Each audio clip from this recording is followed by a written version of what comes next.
देख रहे हैं कि बढ़ते जा रही है। लेकिन उधर अगर हम धीरेन्द्र शास्त्री के हुंकार की बात करें, हिंदू राष्ट्र को लेकर जिस तरह से महायज्ञ उनकी ओर से शुरू किया गया है, उस पर असदुद्दीन ओवैसी का बयान सामने आया है और उनका यह कहना है कि लगातार हर आए दिन हम देख रहे हैं कि किस तरह से अनाप शनाप बका जा रहा है, अनाप शनाप कहा जा रहा है और इस तरह की भड़काऊ बयानबाजी जो है वो की जा रही है। तो क्या जो बाबा साहब का संविधान है उसको जला दिया जाएगा, उसको अलग कर दिया जाएगा, कोई नया संविधान लेकर आएंगे? संविधान निर्माता का अपमान हो रहा है।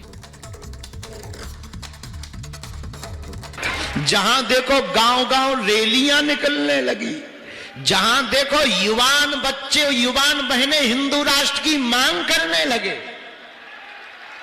क्योंकि अब तक ये भारत के लोगों को अनपढ़ गवार समझते थे और भारत के संतों को पाखंडी समझते थे।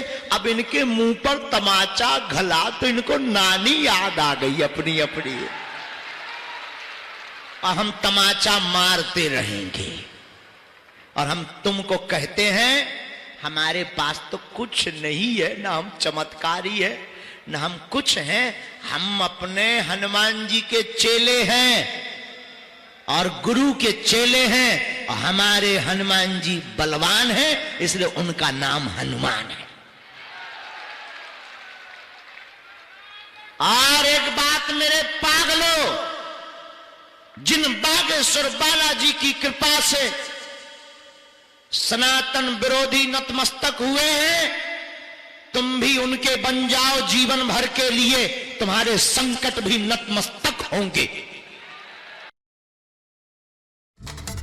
ये कैसा देश है जिस देश का कोई मजहब नहीं है? आप कैसे कह रहे हैं? और कैसे सरकारें खामोश बैठी हैं इस बारे में?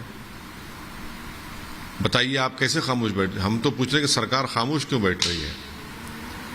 मैं तो पार्लियामेंट में कहा था कि कोई महीना नहीं जाता जब यहाँ पर इस तरह की बकवास, अनाप शनाप और धमकी और डराने की बातें की जाती हैं।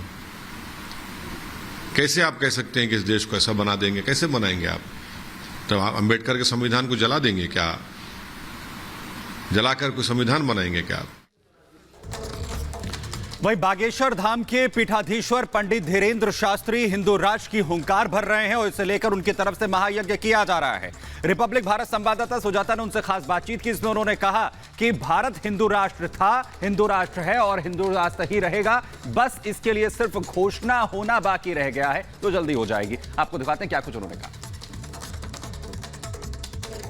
खास मेहमान मौजूद हैं, हमारे साथ हैं बागेश्वर धाम के पीठाधीश्वर पंडित धीरेन्द्र कृष्ण शास्त्री। शास्त्री जी, बहुत बहुत स्वागत है आपका। बहन की जय हो, खुश रहो बहन। जी शास्त्री जी, आपने संकल्प लिया है हिंदू राष्ट्र का, यहाँ एक महायज्ञ भी हो रहा है। सबसे पहले मैं आपसे ये समझना चाहती हूँ कि आपको हिंदू बहुल इस देश में ये ज़रूरत क्यों महसूस हुई कि हिंदू राष्ट्र की घोषणा होनी चाहिए? ज़रूरत बिल्कुल भी नहीं, भारत तो हिंदू राष्ट्र था, है, घोषणा की आवश्यकता है। हमने सिर्फ यह बात अपने इष्ट से, ईश्वर से प्रार्थना की है और भारतीय सनातनीय वैदिक परंपरा, सनातन धर्म को मानने वाले लोगों को आवाहन किया है।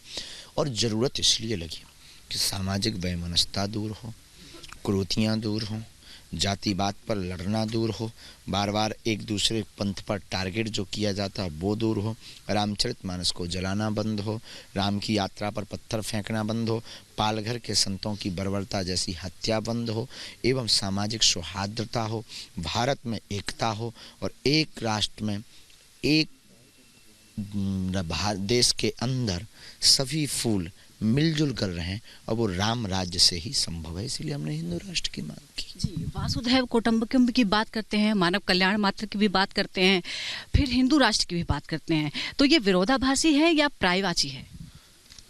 किंचित मात्र भी विरोधाभासी नहीं है।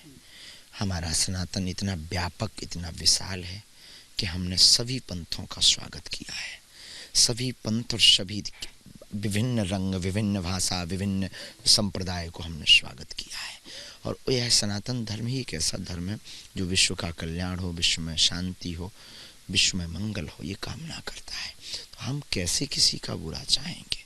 हमें किसी भी मुसलमान भाइयों से, ईसाई भाइयों से कोई दिक्कत नहीं, बस हम अपने धर्म के कट्टर हैं, इसे कोई रोक नहीं सकता है। रही बात भारत हिंदू राष्ट्र की, था, है, रहेगा, घोषणा बाकी है। जी, भारत का संविधान ये कहता है कि हम एक लोकतांत्रिक देश हैं, एक पंथ निरपेक्ष देश हैं।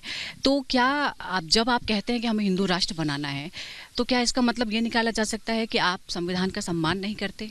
बेझिझक हम संविधान का सम्मान करते हैं, दिल खोल कर करते हैं। बहुमत और जनमत के हिसाब से अनेक बार संविधान में सुधार हुआ है, ये भी सुधार होगा। असदुद्दीन ओवैसी को शायद आप जानते होंगे, AIMIM के वो सांसद हैं। वो कह रहे हैं कि देश तो संविधान से चलेगा, और आप अगर इस तरह की बातें कह रहे हैं तो आपको रोकना चाहिए सरकार को। उनकी निजी भाव हैं, उनको कोई एलर्जी होगी, और हम संविधान के खिलाफ नहीं। उन्होंने हमें अभी जाना नहीं है, अभी हमें उन्होंने समझा नहीं है, सिर्फ अभी उन्होंने सिर्फ टीवी पर देखा है।